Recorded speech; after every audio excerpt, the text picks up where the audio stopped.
Suyu kesiyor da unutuyorlar dedi. Cuma günü, Perşembe ne olmuş? 26 Temmuz Perşembe gününden itibaren ilimizde ishal vakalarında ciddi artış olduğu tespit edilmiştir. Bu tespitten hemen sonra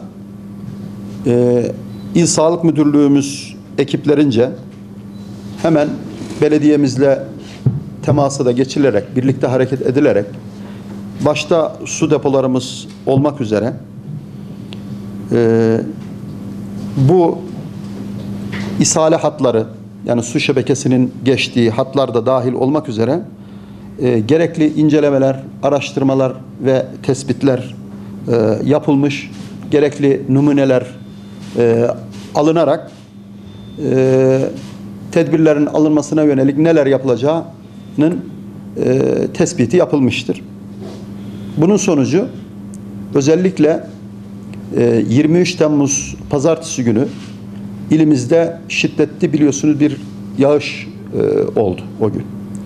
Arkadaşlarımızın analiz sonuçlarında yapmış olduğu tespitlerde özellikle şiddetli yağmurun etkisi başta olmak üzere bazı kaynak sularımıza dış etkenlerin sirayet ettiği yönünde bir tespite varıldı. Sağlık Müdürlüğümüz ekipleri tarafından bunun bertarafı yönünde yapılan çalışmalar özellikle şok klorlama dediğimiz klorlama yapıldı ve akabinde tüm başka tedbirler de alınması yoluna gidildi. Buna bağlı olarak biliyorsunuz kamuoyunun bilgilendirmesi yapıldı İl Sağlık Müdürlüğümüz tarafından.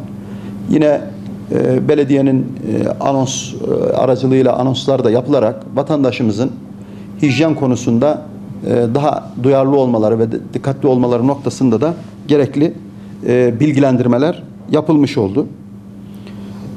Alınan tedbirler neticesinde özellikle Perşembe ve Cuma günü yüksek düzeyde seyreden ishal vakalarına bağlı hastanelere gelen vatandaşlarımızın cumartesi, pazar ve bugün itibariyle %50 oranında düştüğü tarafımızca tespit edildi. Bu da biraz önce ifade ettiğim gibi alınan hem tedbirlerin sayesinde şu an belli bir oranda düşüşü de bu sabah itibariyle aldığımız bilgiler de onu gösteriyor. Geçen yıllarda buna benzer vakalar, mevsim şartlarının işte hem sıcaklığın çok yüksek olması, mevsim şartlarında özellikle bizim gençlerimizin, çocuklarımızın başta dereler olmak üzere gölü kullanmaları, serinleme amaçlı olmak üzere ve özellikle yaz aylarında da vatandaşlarımızın biraz işte sıcaklığın yüksek seyretmesine bağlı olarak su ihtiyacının doğal olarak daha fazla olması ister istemez bir takım olumsuzlukları beraberinde getiriyor. Şimdi aldığımız tedbirler sayesinde günde 3 kez arkadaşlarımız, halk sağlığı ekipleri, yani İl Sağlık Müdürlüğü'ne bağlı halk sağlığı elemanlarımız günde 3 kez tüm depolarımızın numunelerine alınıyor. Klorlamaların işte tam hangi işte seviyede olup olmadığı, klorlamanın ne de olduğu sürekli tespitler yapılıyor. Ve şu an itibariyle Allah'a şükürler olsun sıkıntı bir durum gözükmüyor. İçme suyu malumunuz zaten ilimizde şu an bizim de yıllardır sıkıntı olarak bildiğimiz içme suyu şebeke hattımız bizim 70'li yılların içme suyu şebeke hattı.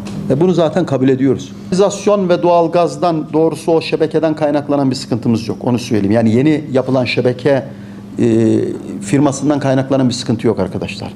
Esas bizim sıkıntımız tabii ki genel olarak bizim şebeke hattımızın eski olması, aşırı yağmurlarla beraber illa bunun içerisine sızan, ama buna kanalizasyon atığı dersiniz, ama başka etkenler dersiniz, bundan kaynaklanan bir sıkıntı var.